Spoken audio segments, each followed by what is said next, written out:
Welcome to Naveen way study best with the content of study. मेरे प्यारे साथियों, मैं नवीन कुमार आप सभी को स्वागत करता हूं नवीन वे स्टडी में। दोस्तों, कल का क्लास जो नहीं किए हैं जाके कर लीजिएगा, जिससे ये क्लास आपको समझ में आएगा। कल हम दर्पण बता दिए थे, आज दर्पण से संबंधित कुछ पद है उसके बारे में चर्चा करेंगे। देखिए पद क्या सब है दर्पण संबंधित। द्वारक क्या है कल समझा दिए थे फिगर में, आज भी इस पर एक बार चर्चा करेंगे। वक्रता केंद्र है, वक्रता त्रिज्या है, ध्रुव है, मुख्य फोकस है, फोकस दूरी और प्रधान अक्ष। देखिए सबसे पहले दर्पण पढ़ लीजिएगा, तो वहाँ जाकर अवतल दर्पण, उत्तल दर्पण, समतल दर्पण ये सब समझ में आ जाएगा, तब ये आप समझ पाइएगा। गोलीय दर्पण भी बता दिए हैं पहले। चलिए अब शुरू करते हैं। क्या है द्वारक? द्वारक किसको कहते हैं देख लीजिए, फिगर बनाते हैं, ध्यान से देखिएगा। फिगर देखिए, ये क्या है, कौन सा दर्पण है? ये जो बनाए हैं ये पेंट कर दिए, कौन सा दर्पण है आप लोग कमेंट कीजिए फास्ट में। यह जिसका परावर्तक सतह धसा हुआ भाग हो, मतलब गुफा के रूप में हो, तो यह क्या बताए थे? अवतल दर्पण। ये कौन सा दर्पण है? अवतल दर्पण। अवतल दर्पण है, ठीक है। अब अवतल दर्पण में हम क्या देखेंगे? द्वारक किसको कहते हैं? द्वारक देखिए, द्वारक किसको कहते हैं? दर्पण की वह प्रभावी चौड़ाई जहाँ तक परावर्तन संभव हो उसको क्या बोलते हैं? हम द्वारक बोलते हैं। प्रभावी चौड़ाई देखिए, यहाँ तक ही परावर्तन संभव होगा। यदि इसके नीचे हम प्रकाश को गमन करवाएंगे तो परावर्तन के नियम को फॉलो नहीं करेगा, तो यह गलत हो जाएगा। फिर इसके ऊपर भी गमन करवाएंगे तो क्या होगा? नहीं करेगा। सिर्फ इतना दूर ही प्रकाश के किरण को इसे आपतित करवाएंगे, टकरा कर लौट जाएगा। तो द्वारक आप लोग समझ गए होंगे। उत्तल दर्पण में भी देख लेते हैं द्वारक। ये कौन सा दर्पण है? ये उत्तल दर्पण है। इसमें देखिए द्वारक, ये भी क्या है? द्वारक। समझ रहे हैं? अब देखिए आगे वक्रता केंद्र किसको कहते हैं? ये देखिए वक्रता केंद्र। अब देखिए नंबर 2 में वक्रता केंद्र है। गोलीय दर्पण जिस गोले का भाग होता है उस गोले के केंद्र को वक्रता केंद्र कहते हैं। देखिए बना रहे हैं, ये क्या है? यह एक क्या है? गोला है ना। इसका कुछ न कुछ केंद्र होगा। मान लीजिए 2 भाग में विभाजित कर देते हैं, तो एक बन जाएगा उत्तल दर्पण, एक अवतल दर्पण बन जाएगा। मिटा देते हैं आधा भाग, ठीक है। अब एक साइड पॉलिश कर देते हैं। ये कौन सा दर्पण बन गया? यह आपको बना अवतल दर्पण, ठीक है। अब वक्रता केंद्र के बारे में चर्चा कर रहे थे। यह क्या है? यह वक्रता केंद्र है ना। ये क्या है? सी। ये क्या है? वक्रता केंद्र है। समझिए क्या है? वक्रता केंद्र है। अब देखिए उत्तल दर्पण में भी वक्रता केंद्र देख लीजिए। उत्तल दर्पण यह बना दिए हैं, ठीक है। देखिए इसका जो है केंद्र किधर से होगा? गोला का जिधर से भाग है उधर से नहीं होगा। देखिए यहाँ इधर होगा केंद्र। यहाँ क्या है? यह वक्रता केंद्र है। इसको सी से सूचित करते हैं।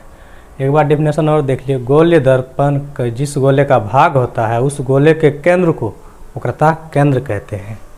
तो अब क्या है 3 नंबर में आपको क्या है? वक्रता त्रिज्या है। क्या है? वक्रता त्रिज्या को देख लेते हैं। देखिए द्वारक देख लिए, वक्रता केंद्र देख लिए, आप देख रहे हैं वक्रता त्रिज्या देख रहे हैं। इसको मिटा देते हैं।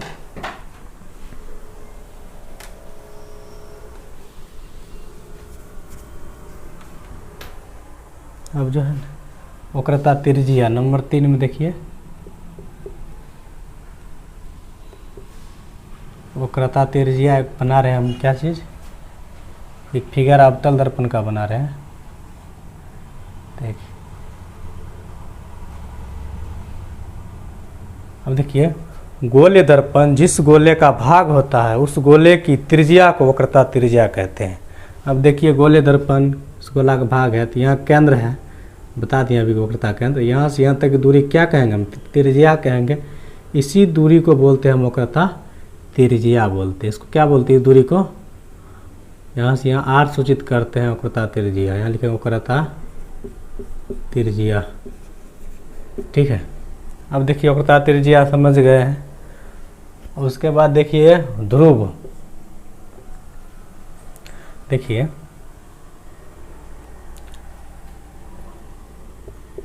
4 नंबर ध्रुव देखिए आप, ये उत्तल दर्पण में बना देते हैं वक्रता त्रिज्या। देख लीजिए,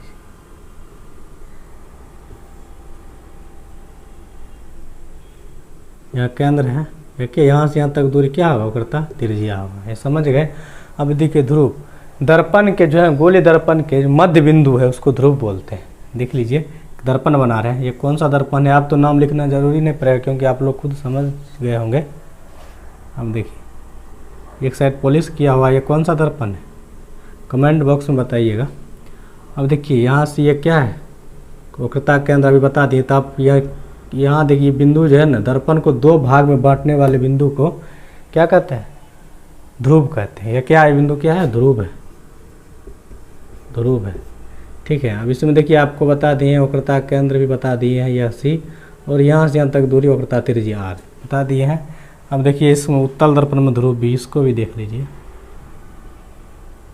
ये क्या है, ध्रुव है, इसको पी सूचित करते हैं, इसको भी पी से सूचित करते हैं। समझ गए, इसको भी मिटाते हैं। अब देखिए अब क्या है, मुख्य फोकस। ध्रुव के बाद क्या है, मुख्य फोकस। ये देखिए ध्यान से देखिएगा, ये फिगर थोड़ा टफ है, मतलब आसान है, अभी बताएंगे, समझ जाइएगा। कितना नंबर है, 5 नंबर में। 5 नंबर में दिखा रहे हैं आपको, देखिए ये दर्पण बना लिए हैं। ये कौन सा दर्पण है, तो अवतल दर्पण है। ठीक है, जो ये यहाँ सी है, क्या वक्रता केंद्र सी है, और यहाँ मध्य बिंदु पी है, जिसको क्या बोलते हैं, ध्रुव बोलते हैं। अब यहाँ से एक रेखा गुजारा, देखिए वक्रता केंद्र और ध्रुव के बीच रेखा जो गुजरती है उसको प्रधान अक्ष बोलते हैं। अब देखिए मुख्य फोकस समझा रहे हैं, तो देखिए जब प्रकाश किरण प्रधान अक्ष के समांतर दर्पण से परावर्तन के बाद, मतलब जो दर्पण है इसमें परावर्तन मतलब टकरा के लौटने के बाद प्रधान अक्ष को जिस बिंदु पर काटेगा या काटती हुई प्रतीत होगा, उस बिंदु को बोलेंगे मुख्य फोकस बोलेंगे। देख लीजिए यह क्या हुआ, दर्पण से टकराया, टकरा क्या हुआ, लौटा, तो प्रधान अक्ष, यह क्या है, प्रधान अक्ष है। इस यहाँ जो काटा ना इस बिंदु को, इसी को बोलते हैं मुख्य फोकस। इसको कैपिटल एफ से सूचित करते हैं, क्या बोलते हैं, मुख्य फोकस, फोकस, मुख्य फोकस। अब देखिए उत्तल दर्पण में भी समझ लीजिए, देखिए यह एक फिगर बना रहे हैं यहाँ से। ठीक है, अब देखिए यह क्या है, प्रधान अक्ष है, यहाँ ध्रुव पी पोल हो गया, यहाँ वक्रता केंद्र हो गया सी। अब देखिए प्रधान अक्ष के समानांतर आपतित प्रकाश किरण, ये जो प्रधान अक्ष के समानांतर प्रकाश किरण जो आपतित हो रहा है, ये टकरा क्या होगा, लौट जाएगा। ये आया टकरा के लौट गया, ये देखिए आया टकरा के लौट गया। दर्पण से परावर्तन के बाद जिस बिंदु पर मिलती है, यहाँ मिल गई, आया मिलती हुई प्रतीत होती है, इसको आभासी रूप से देखिए मिलाएंगे यहाँ, तो यहाँ बनाए क्या, मुख्य फोकस, कैपिटल एफ से सूचित करते हैं इसको, क्या बन गया, मुख्य फोकस।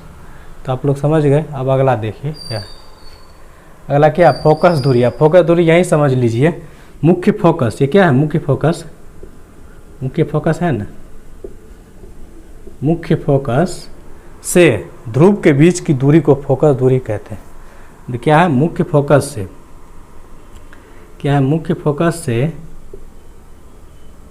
है ना, मुख्य फोकस से ध्रुव के बीच की दूरी को क्या बोलते हैं, फोकस दूरी, दूरी को बोलते हैं फोकस दूरी, फोकस दूरी।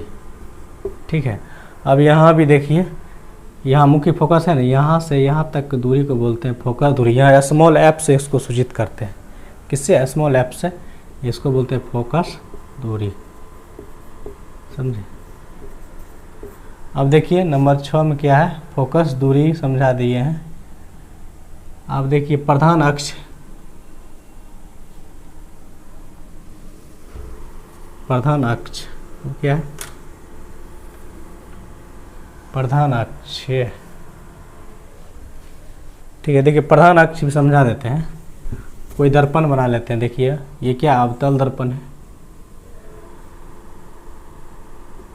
यह जो बिंदु ये क्या है, केंद्र है ना, यहाँ पोल है, इससे जो होकर रेखा गुजर रही है, इसी को बोलते हैं प्रधान अक्ष, प्रधान अक्ष। अब देखिए फिर एक बना रहे हैं अवतल दर्पण, यहाँ क्या, यह केंद्र है, यहाँ सी केंद्र हुआ, यहाँ पी पोल हुआ। अब देखिए ध्रुव और वक्रता केंद्र से होते हुए जो रेखा गुजरती है, उस रेखा को बोलते हैं हम प्रधान अक्ष। तब देखिए रेखा गुजर रहे हैं, इसको क्या बोलते हैं, प्रधान अक्ष। आई होप कि आप लोग समझ गए होंगे। मिलेंगे नेक्स्ट क्लास में, तब तक के लिए जय हिंद।